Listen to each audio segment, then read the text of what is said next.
let's cut right to the chase here. I got two fun guests in the house. We got Coop and Zac, aka Trading Aloha. What is up, my guys? Welcome. What's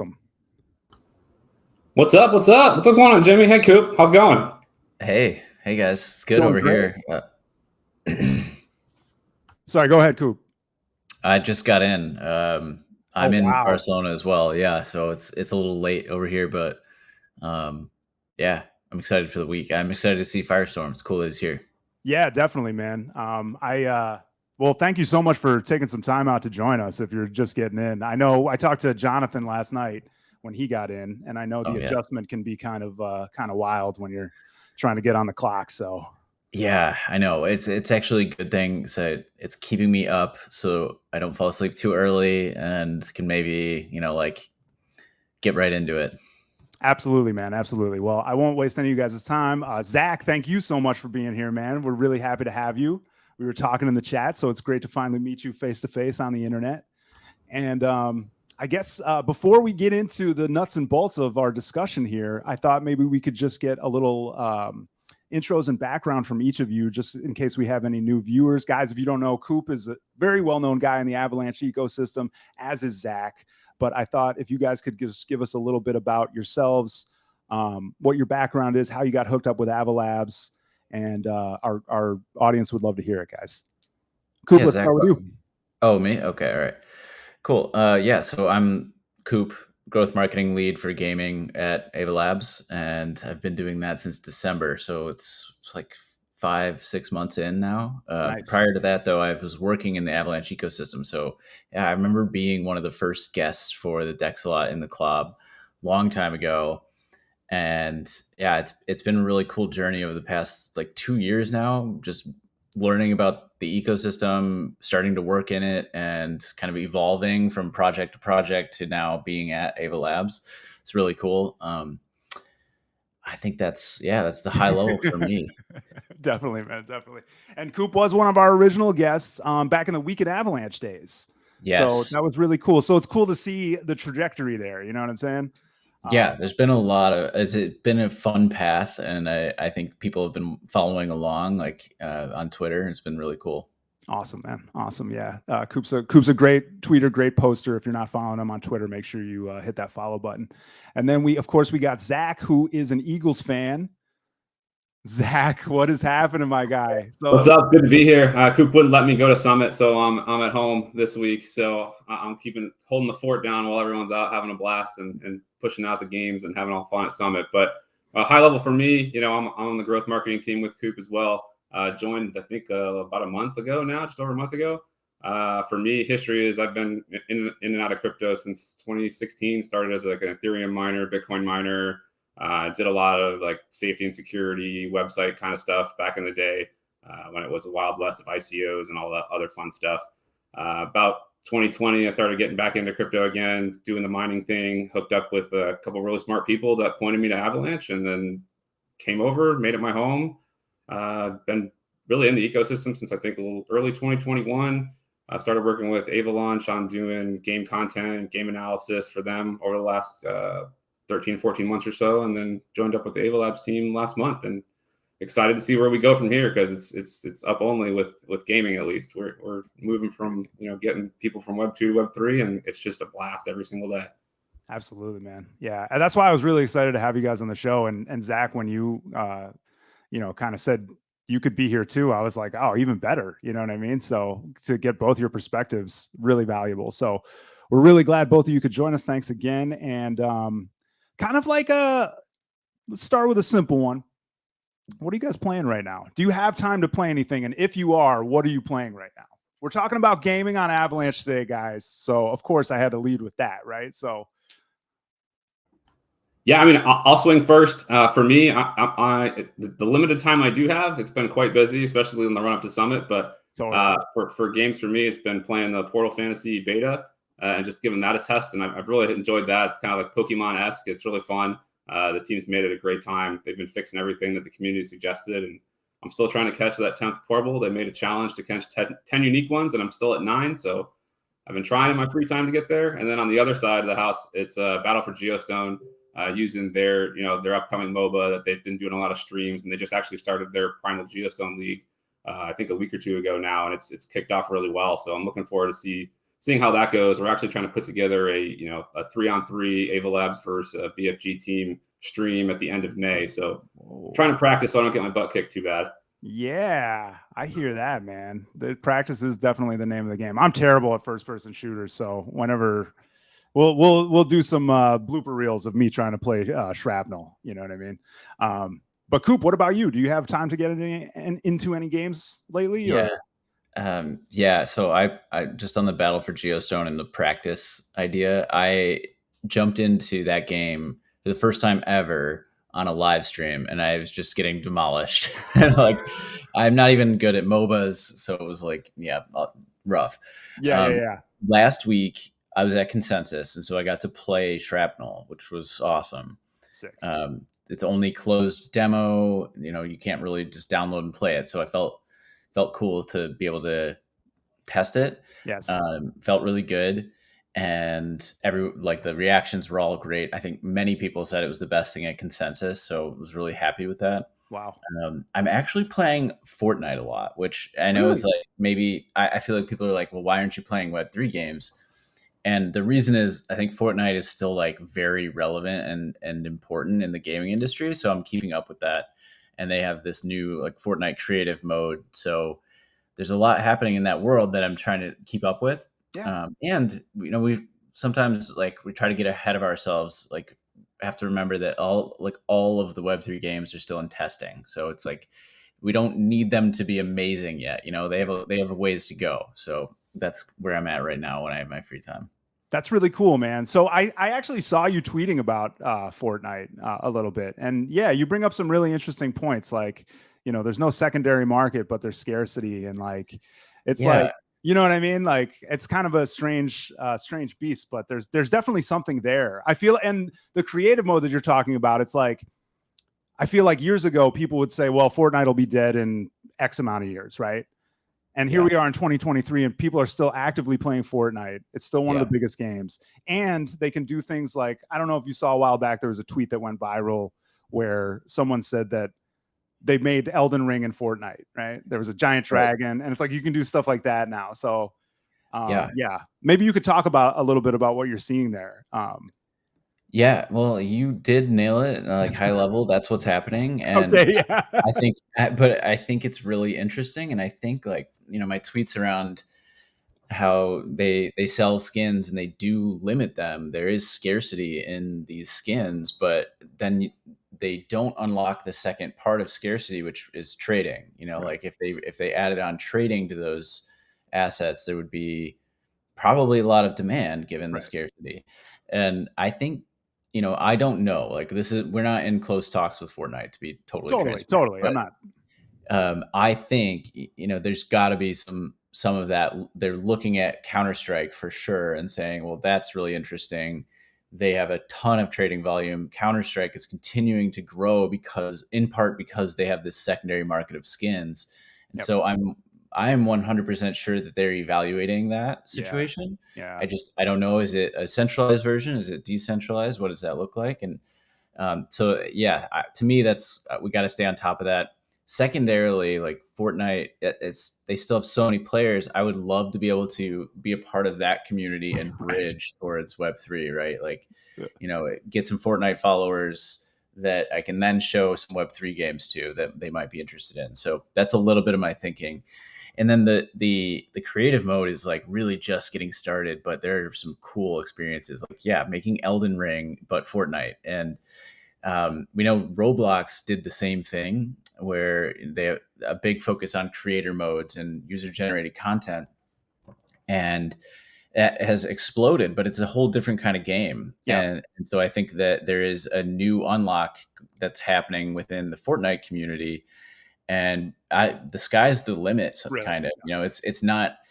It is built in Unreal, so Unreal can do so many things. People are making movies inside of this. It's this could be the future of gaming, even though it's also been around for 10, 12 years. So it's really cool. And, every time I log in, I have fun and I enjoy my experience. I'm like, man, it makes a lot of sense why this is still killing it.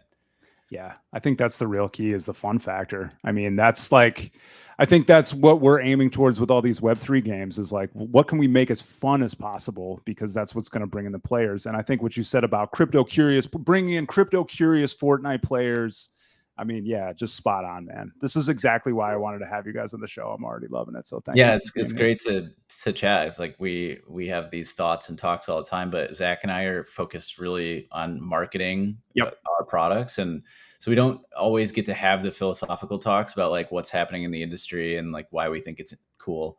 Yeah. So thanks for having us. Yeah, definitely, man. Definitely. So I wanted to touch on something. One of our former guests said, Brian J from Republic, is a friend of the show. And he just put it really, really bluntly when he was on. And he basically said, look, if you're a game dev and you're not building on Avalanche, you aren't serious about your game, or you haven't done your homework, or both, right? I thought maybe you guys could talk about what the main benefits of building a game on Avalanche is. I think just subnets in general give huge leverage in terms of building games, but maybe you guys could speak to kind of the nuts and bolts of why building on Avalanche is so huge for Web3 games and what sets it apart. We're obviously biased, but sure. Totally, I mean, totally agree. Show is biased. Yeah, right. Everyone's here. We've got that bias. I like calling it out because I think it's important. It's important that you guys know I'm biased, but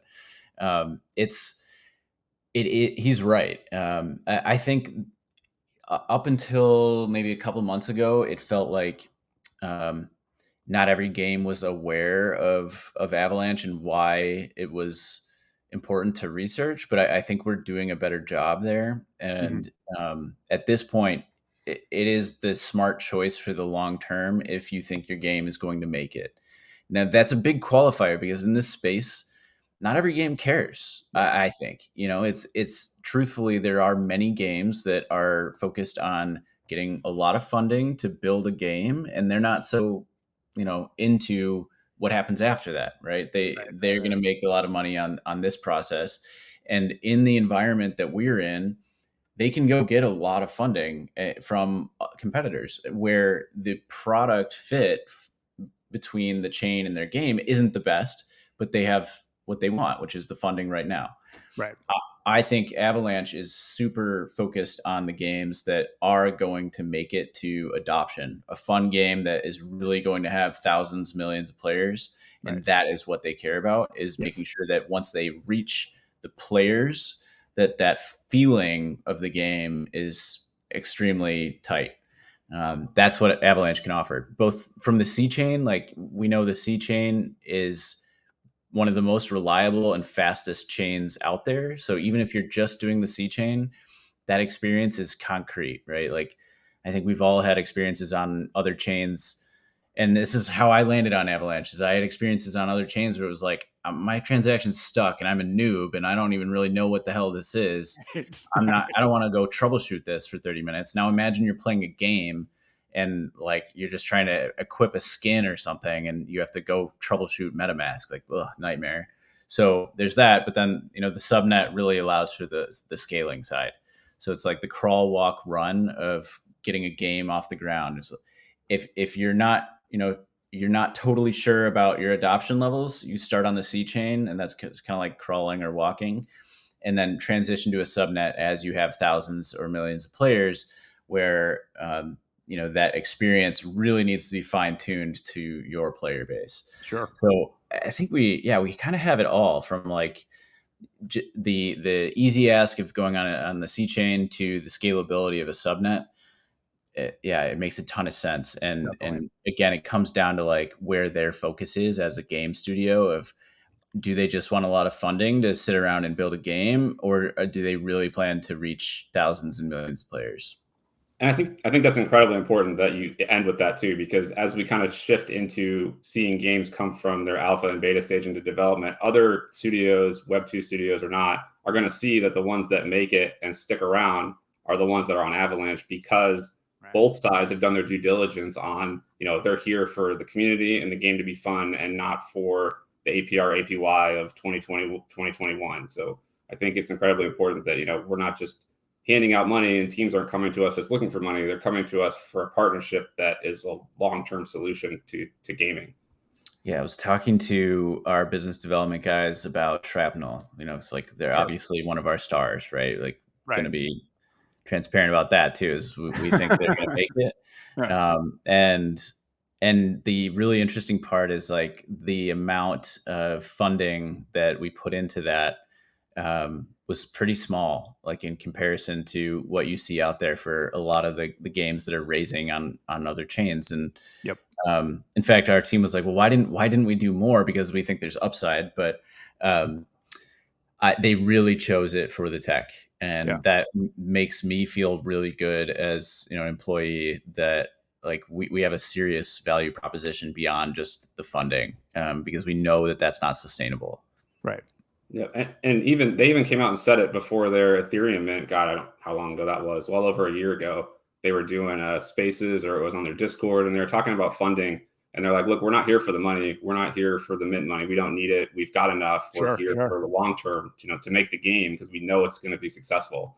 Wow. And so the fact that, they chose Avalanche for that is just huge. And they've reiterated time and time again, like, we're not trying to make money off this, as we can see by their SCU mint that they just did on Polygon, Avalanche, and Ethereum. It was a free mint. I mean, I think a lot of teams that were focused on money could have easily made that, something cheap, but enough to, fill the coffers. But they opted to free mint to their holders just as a way to continue to build the community, which is another huge, important thing that most of the games on Avalanche have had a really strong focus on.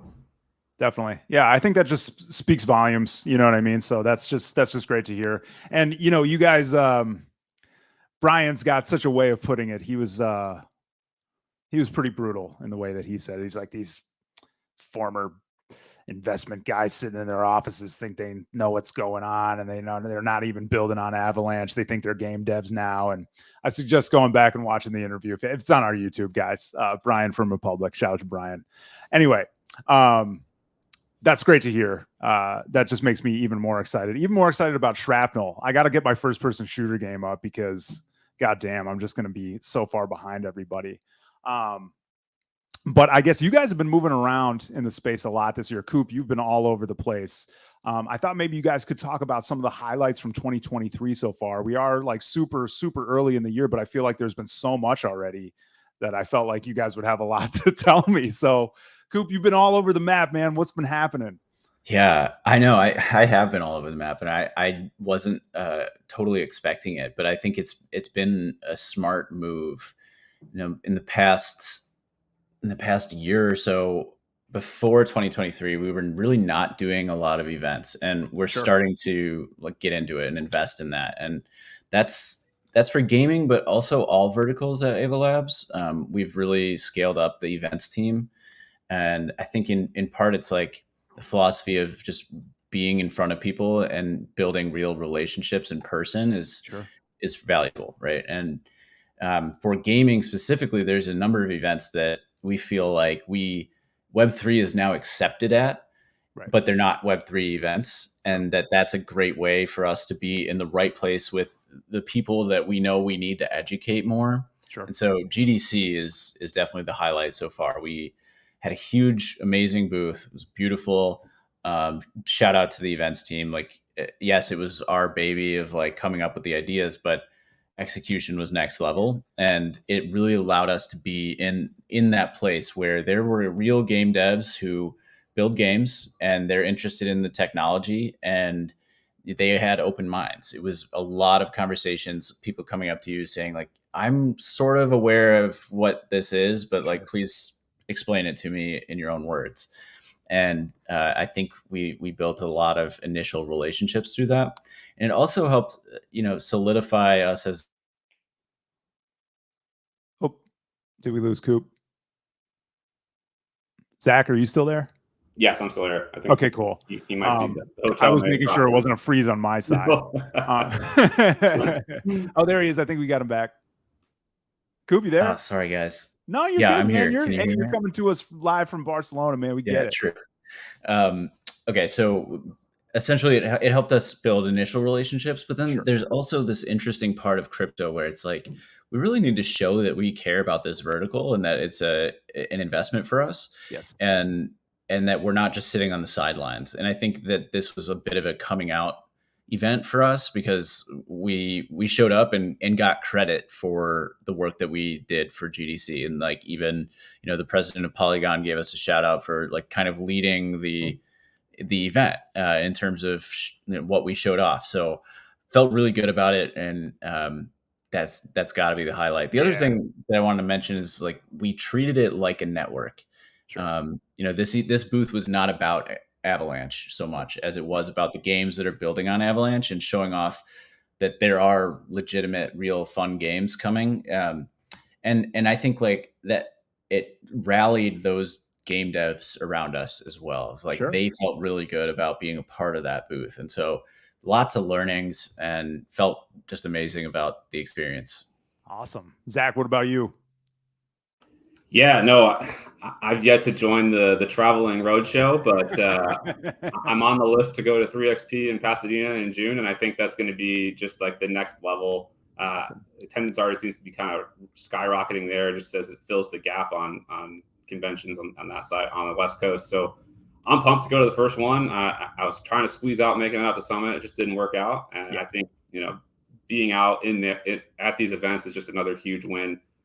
As Coop said, for all verticals, I think, just having the presence there that shows that we're not just, a virtual thing that reaches out and talks to people, but we're investing in the time and capital in both personnel and resources to go to these events, both as an attendee and a sponsor, and show that, we're established long-term and are willing to work with and for our partners.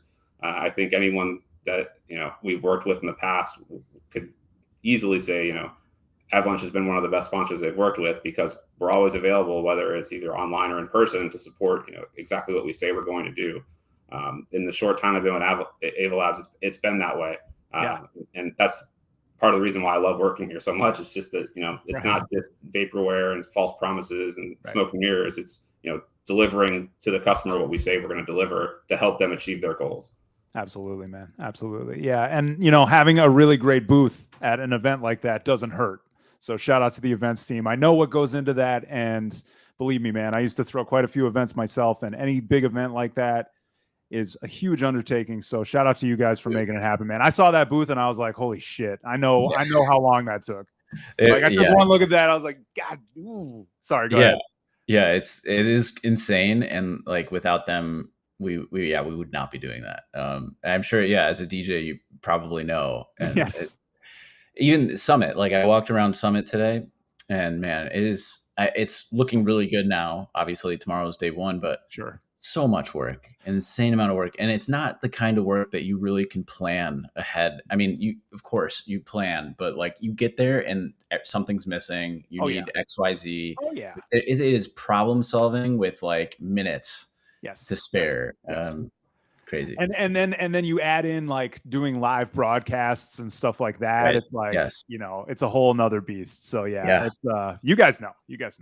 Yeah, but it's so cool to have it. And one last comment on that is I feel like Avalabs has really focused on sustainability of the business.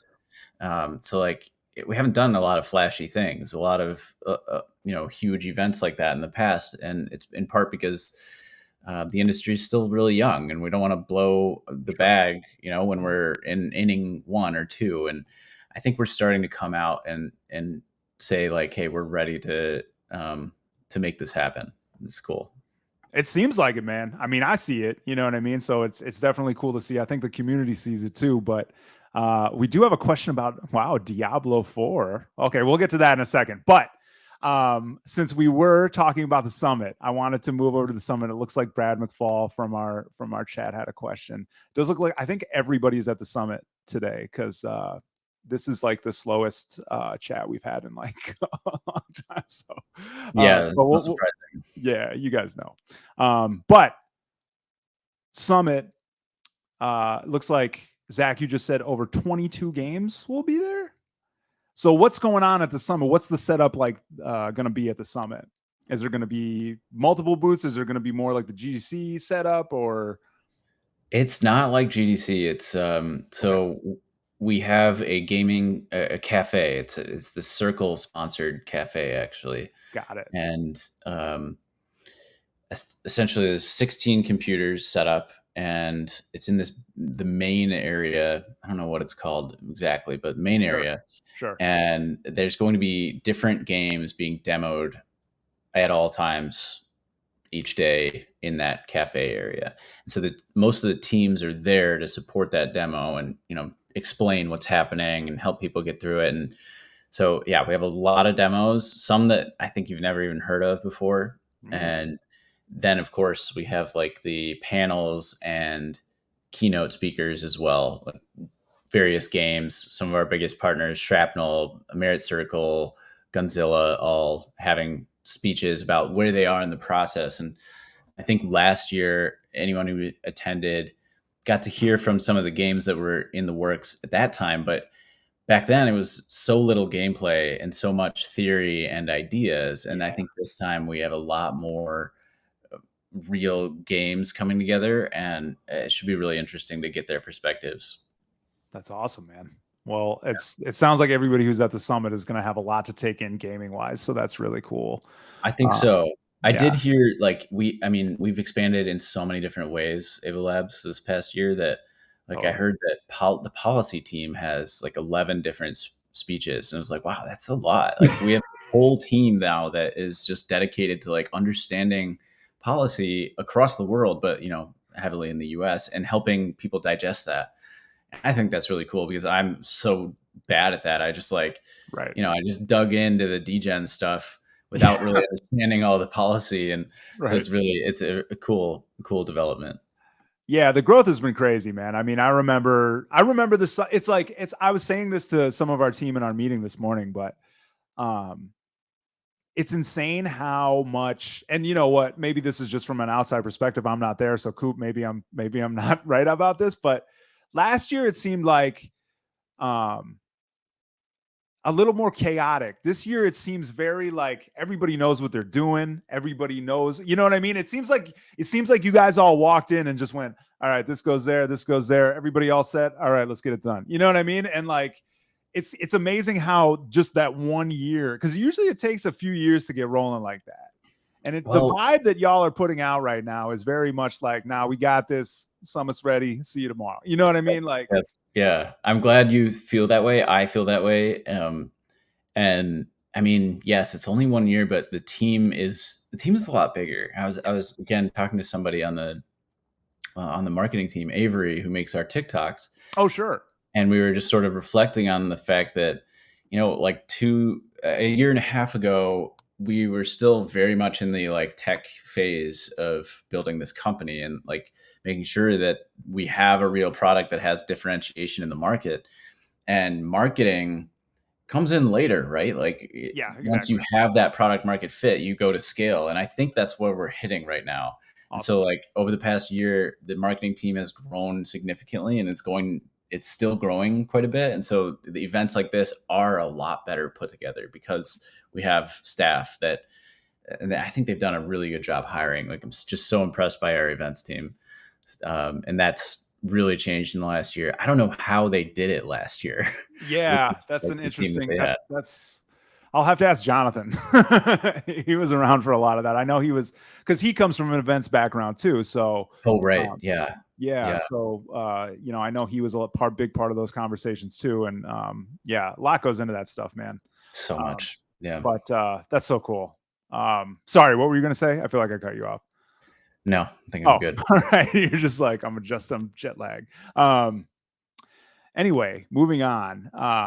Zach, did you want to add anything to that? I feel like Yeah, no, I mean, Coop covered it a lot. I think the only thing to add is if you're not going to Summit, that you can still watch the events live through the Summit app. So if you haven't, and it's free, so all you got to do is you just, I can drop the link in here. I've got it. Yeah, if you wouldn't mind, that'd be great.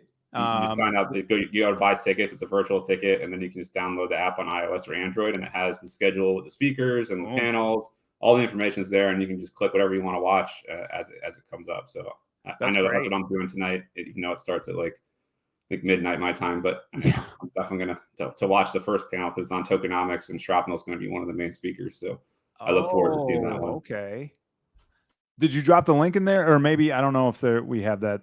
Maybe we don't have that set up. I'm about to try. If not, I'll shoot it to you All right. separately. Oh yeah, we can make it happen. Mods, let them drop the link. Don't delete it. There we go.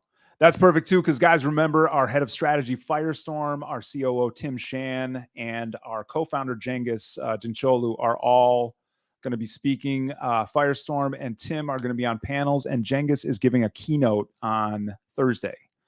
Nice. So we will have all the information for you on our Twitter. I'll tweet that out. I think it's on our LinkedIn too. And our co-founder Nihat is doing a workshop. So we will have all the info on that for you too. Yeah, it's going to be really cool. That reminds me, I think you guys are coming to 3XP with us potentially to do a show off like how core can work across subnets. Yes. Yeah. Yes. That sounds cool. Yeah, that's going to be, I think there's actually some really fun stuff in store for that. So I'll leave that for the surprises for when it happens. But yeah, that's going to be cool. We have some stuff coming. I shouldn't say too much. I'll get in trouble. But, last week we had Cengiz on, guys. If you missed it, he was my surprise co-host. And he basically just did like a live brainstorming session, like on the stream.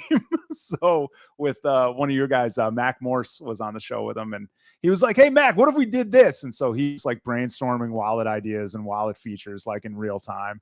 So we're going to try to see if we can get him to do that again one of these days. But anyway, back to gaming. I wanted to talk about something you had brought up in terms of, people asking you about things, because obviously like Coop, you and I move around the gaming space a lot. We play a lot of games and, try to keep our ear to the street in terms of like how people look at things, etc. I think you and I probably can both agree that people can be in the gaming space can be very resistant to crypto sometimes, right? Oh, NFTs. I'm doing the internet guy voice, but you get it. So how do you approach that? What do you say to, I mean, obviously you're not going to try to sell somebody who's like, man, get away from me, but the crypto curious piece. So how do you broach that when you're dealing with that? Well, at GDC, it came up surprisingly little. Sure. Most people were just completely open-minded. I had one person who was like, no, I'm out. As soon as I said it was, NFT related or anything about that. Sure. So first off, I think people are opening their minds. And second, the way I approach it is just talking about it in the lightest terms. Sure. And I usually talk about a skin. It's like you play Fortnite, you play Counter-Strike, you play anything. You have a skin in that game, right? And maybe it helps you look a certain way. Yeah. And the simplest implementation of blockchain is just making that tradable and making that an NFT so that they can be traded. And I think it's so simple. Like I'm not going to tell them it's worth a lot of money or that sure. They should be trading this for a living. It's simply that you can sell that NFT again later or that skin again later. And most people resonate with that. And the next step of that conversation is usually, okay, but Counter-Strike already has that. Like Counter-Strike can do that and they don't have blockchain. You say, yeah, that's true. But Counter-Strike is one of the most well-funded teams. They can go through this process of getting set up with their own marketplace. And I think the power of blockchain is really about teams that don't want to manage a marketplace. They can just plug into an open market that allows people to do that for themselves and that have other, companies manage a marketplace. And you're just turning your asset into a skin or an NFT. Right. That's the usual, the way to go. And you're right. I don't battle people. Like if they don't want it, they don't want it. Let's just let them come to it later on. Exactly. No, that's good to hear that like there's open-mindedness that's following, you know what I mean? Because it's like, if you were to solely look at Reddit, you'd think that, people were still completely avoiding crypto and bringing garlic with them to places. But totally. Zach, did you have anything to add or? Yeah, I mean, it's the same kind of conversations, but it's been progressing. If you saw like the conversations 2 years ago, really people they wouldn't even have this conversation. People didn't want to talk about it. And then 12 months ago it was, yeah, but what can you do with it? Like, okay, it's just like a DeFi skin, but there's no actual utility. You can't slap it on anything. You just look at it like a static image on the screen. And now we're at the point where, okay, look at Fortnite, look at Call of Duty, look at all the other games that have skins and even as much as like background loading screens as a drop that they're selling. It's the same thing, but it's an NFT. But as soon as we move away from focusing on setting up wallets and seed phrases and all this other stuff to just being a seamless transition where it's kind of all done in the background and there's not a whole lot of emphasis on the crypto part and more on the gaming part, and the NFTs are just a subset of that. It becomes a second nature conversation where it flows just as smooth as, okay, I bought a Call of Duty gun with 300 whatever they're called, CP points. It just replaced CP with whatever the subnet token is, and it's seamless. The other thing you see, like the fervor on Reddit of people like hating NFTs, but those people probably aren't building games. And I think that the people in the industry are generally always more open-minded, right? It's their job to stay up on the industry, and so from industry people we see a lot more acceptance, and it always starts there, right? And eventually there's going to be a game, hopefully Shrapnel, that opens minds for players too. So that's what we think. Yeah, because at the end of the day, the player could care less how the game is made, where it's run, what the back end looks like. They just want a fun game. And so last year there wasn't really that experience. It just felt like if you were getting in, you were late, and you were getting dumped on basically. And we weren't having any fun. But now the focus is going to be on fun games to play, and then naturally that'll just kind of transition into the NFTs part of it. Definitely. I mean, if you look at it, even the Demon Souls remake had an exclusive armor that you could get with the pre-order.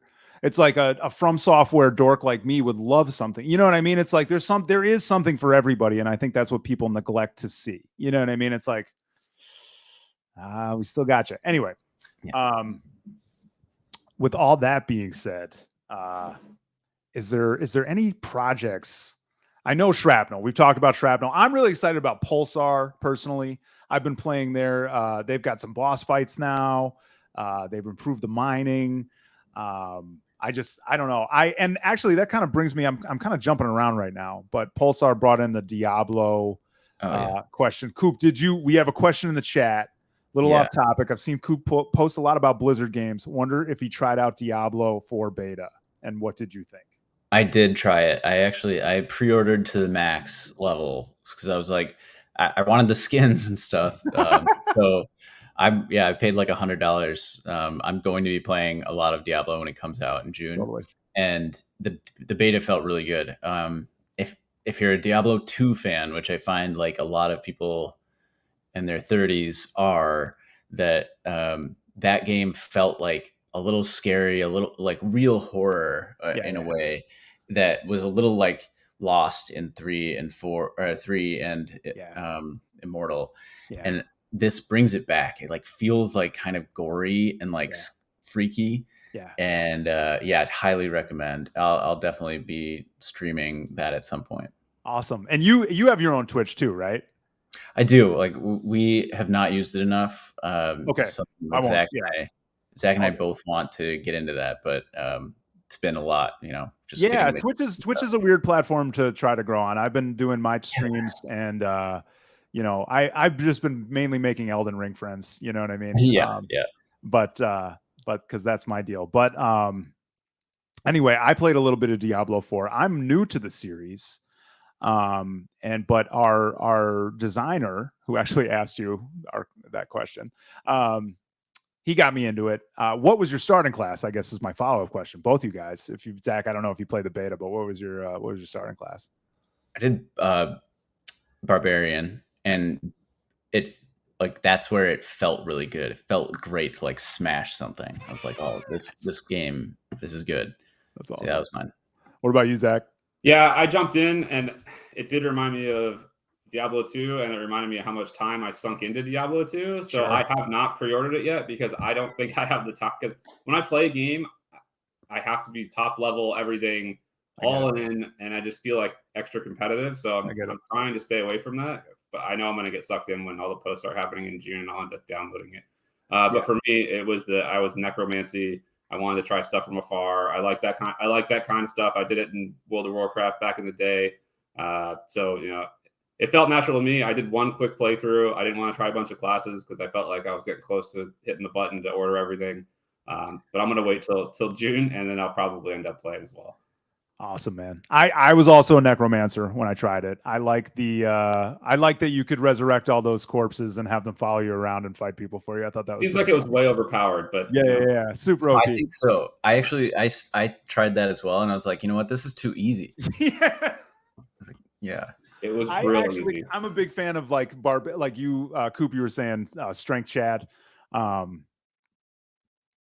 That's my favorite build in Elden Ring to do. Just like big stick, big sword, whatever. You know what I mean? I'm a big bonk boy, so that's what I like to do with those games. But yeah, I can totally relate to that. But that's cool. Diablo, I think, is one of those games that I think is going to have a lot of crossover between our world and the Web 2 world. You know what I mean? So that's really cool to see. It's going to be such a good game that I think the Web 3 people are going to be playing it. So I think making content about it is a little bit part of my strategy to blend the audiences. You know, dude, really good idea, man. I mean, I'm so much of a. I think I haven't fused the two yet. I mean, I'm playing Pulsar, but I'm still stuck on. I have an embarrassing amount of hours in Elden Ring at this point. You know what I mean? But I've been playing since launch, and I just haven't stopped. I'm trying to hit this run now. Say that again.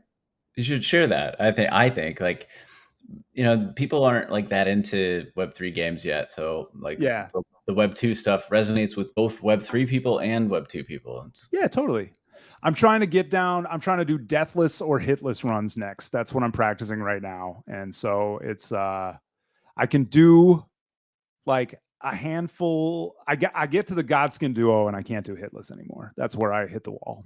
So but yeah, I love the Elden Ring, and I'm talking about games now. I'm thinking about all the games that are coming out. I did start Jedi Survivor. I don't know if you guys started that. It's a mess. I haven't. I've heard, but I have yet to jump into it. Yeah, it's a bit of a mess. They dropped a new patch yesterday that I guess improved a lot of stuff. I'm going to try it out on stream tomorrow and see how it goes. But I'm playing a new Elden Ring mod. I play on PC, and I got all these mods that I really like. So that's been really cool. And then of course Zelda comes out next week, which I love. I loved Breath of the Wild, so I'll definitely be playing that. But back to the Web3 world, though. I mean, besides Shrapnel, which we've talked about at length and which we're all very excited about, what other upcoming projects would you guys say are you excited about? Paradise Tycoon, I feel like initially was a sleeper in my head, and so I want to talk. I'm making a conscious note to bring them up more because they're a casual game, and so like sometimes that limits, you know, who pays attention to it. It's more like an Animal Crossing type thing, and they actually have 250,000 downloads on mobile for their game, and they're only on Android so far. Wow. So like that alone, I was like, oh, that's interesting. And their founder, well, they're part of a broader game studio that has made games in the past. Just this is their first Web3 attempt, and yeah, it's becoming really clear that they know what they're doing and that the game is good and people enjoy it. And so, yeah, it's definitely one to like watch, and especially if you're part of the industry and want to just learn, you can definitely learn a lot from them. Awesome. What about you, Zach? Yeah, I think one of the ones that I've really enjoyed actually playing, and there's playable versions of it, is Rainy Lords of Light, which I think is a great trading card game that I don't think a lot of people were really aware of, and I wasn't until a couple months ago. But you know, it's focused around sort of like Magic the Gathering, where there's different colored decks, and they're all kind of centered around Web3 type topics with some pretty funny cards and skills. And the game just flows good. The UI is really nice. The graphics are great. And they've been running almost weekly tournaments now. They just finished up a $10,000 tournament a couple weeks ago with Ali Straza, who's a streamer, a notable streamer on Twitch, who was actually at GDC. Nice. So she's had great things to say about it as well. And I jumped in there just to play around with it, and it was really fun. So I'm looking forward to kind of building my decks out and playing that a little bit more as kind of the player base grows. And they're going to be in the Epic Games Store too. Yep, and that's I think that's going to be a huge moment for Web3 gaming as well. They're another studio that they really know what they're doing, and they were building this game and decided to add in the Web3 aspects after getting started. You know, I kind of like to hear that, like that is the game first mentality, not like, hey, we saw Web3 was a big opportunity, so we decided to make a game. You know. Yeah, that says a lot, man, because it's just like they're not just they're not just in it for the funding round.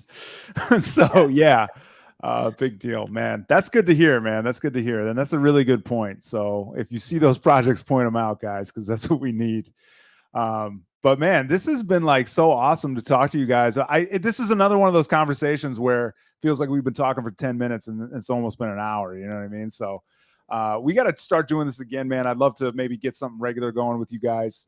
So maybe we can separate that from in the CLOB and do a little gaming session one of these days. Maybe something. Figure something out. We'll figure something out. We plan. It's high on our list to be doing these things. So like, if you just invite us, you know, and we can make it, let's force us into it.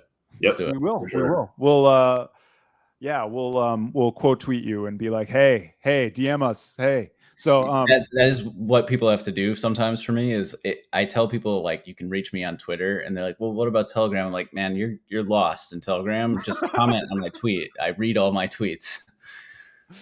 Oh man, yeah, exactly. Like Twitter's my favorite still. I know a lot of people have left. You know, a lot of my followers at this point are like dead accounts from like the Minneapolis music scene, or like, you know, people who don't like Elon Musk and have left Twitter. I'm like, man, Twitter's like funnier than it's ever been, I think. But that's just me. But anyway, before I let you guys go, I am going to play a little bit of music at the tail end of the show. So I got to get a request from each of you.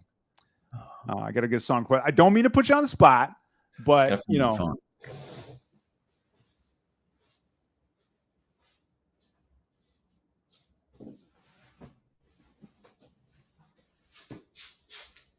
Zach, if you got one, I can take one from you while Coop's looking for his phone. I'm gonna have to pull up something because I've just been running on like compilation. Oh, I don't mean to put you guys. I put it on in the background and just jam on whatever's on, and I love it. I'm not trying to give anybody homework over here. I just, you know, it's part of it's one of our little show gimmicks. You know what I mean? It's one of our before Coop hits you with a request, just because I think it's pertinent. If you haven't done it and you're a Shrapnel fan, that the snapshot still hasn't been taken for the holders. So if you haven't linked your wallet and all the good stuff that gets you eligible for the Shrap token airdrop, and you have Shrapnel operators on Ethereum, make sure you set up an account, because they're taking the snapshot between yesterday and tomorrow. So they haven't announced it's done yet, so I think there's still time. So if you haven't linked your wallet yet on the Shrapnel website, just go ahead and do that. Set yourself up for some free Shrap. There we go. All right. Well, that's good advice from Zach. And Coop, what do you got? So somebody asked if you were getting an instrument out. Yeah, getting an instrument. No, I'm kind of bad with music. I have to like look at what I'm listening to because I don't remember. You know, I don't know who the people are that I'm listening to. So I've been recently listening to Millennium. They put out a new album, and there's a song called Starfall. Starfall. Producer John, can you get that? What's the band called again? Millennium. I put it in the private chat. Oh, perfect. Oh, my man. See. Well, just a name. Yeah, no, I know what you're saying. That's exactly what we were looking for. All right, producer John, can you favor me with that track for our friend Coop here? And I think we were a little slower this week than usual because of the summit, but I think we could still spin the wheel. Maybe Zach could enter to win the PFP too. I don't know. I love a good PFP. Yeah, see, he wants to do the PFP. Our producer was like, "Should we skip the wheel this week?" I'm like, "No, we're not skipping the wheel, man. I'm gonna get in my suit. Look at this, guys. You want to see my suit that we spin the wheel in?" Yes. I do. You guys like this? I'm gonna change. All right, give me 1 second. All right, there. That's great. I like it. I love it. Yeah, I gotta change it. Yeah, you have to spin the wheel. That's a have to do. Yeah, so we'll just let's keep the guys on the screen, man. We love it when we have a good party in here when we're spinning the wheel. So producer John's going to send me that song, guys. The keyword is summit. If you want to spin the wheel, the keyword is summit. Write the word summit in the chat right now, and you'll be entered to spin the wheel. Guests are allowed to enter, Zach. I need to get the. All right, let me put it in there. Keyword is summit. Trading Aloha. I bet you're gonna win because I think you're the I'm only in. person. 1 for 1.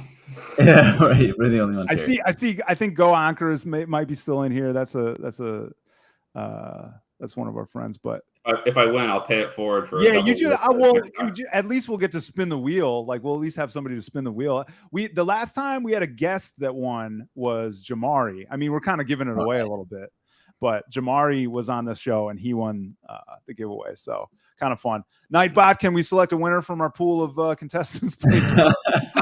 All right. Well, since nobody's here, we have to make more of an effort to spread this content. Well, yeah, we'll do. Oh, dude, I got you. Listen, good. I'm gonna tell you guys, this is usually like a 20 to 30 viewer affair. I think it's just normally it's people aren't traveling to Barcelona or adjusting to jet lag or all that kind of stuff. For So sure. next I have time no we one get to you guys talk to all on, day. Everyone's gone. Exactly, man. Exactly. So Trading Aloha, you've won the giveaway, my friend. So we're going to spin this wheel. We got the tier 1, tier 2, and tier 3 Dexalot PFPs and the special pink tier, which is very special. So I'm going to go ahead and give this baby a spin. It's the slickest game show wheel in Web3, and you're going to see how fast it spins right now. Come on, pink. Oh, what do you got? What do we got for him? Oh, There it is. shit. You got a tier. Oh, right on the line. Oh, Right on the line. We'll give him a tier 2 for that. That's a tier 2. We'd love to see it. Nice. That's the alpha horn. All right. You've won a tier 2, my friend. Let's show him what he's won. Hold on. Tier 2, John. Let's show him what he's won. Oh, you're the mustachioed earring axle. I like it. That's Look good. at you. You got a new PFP. Very nice. Very nice. Congratulations, my friend. I appreciate that. Of course, man. We appreciate you guys coming by the show. So, guys, that's Coop and Zac, my gaming friends, man. We got to talk about gaming finally on the show, like at length. The team left me behind this week, and I said, "Well, we're going to talk about gaming, guys, because that's what Jimmy likes." So, but I just want to say thank you. Force it on them. Say that again. Force it on them. That's what I'm saying, man. Come on. Do it. Whenever you want. I'm all in. Whenever you want. Let's do it. Let's do it, guys. Well, we got to get you guys back here for sure when it's not Insane Summit week. Coop, thank you so much for joining us. I know you're adjusting to Barcelona time, so it means a lot that you could take some time out of your adjustment schedule to talk to us about gaming. And Zac, same deal, man. Really glad you could join us.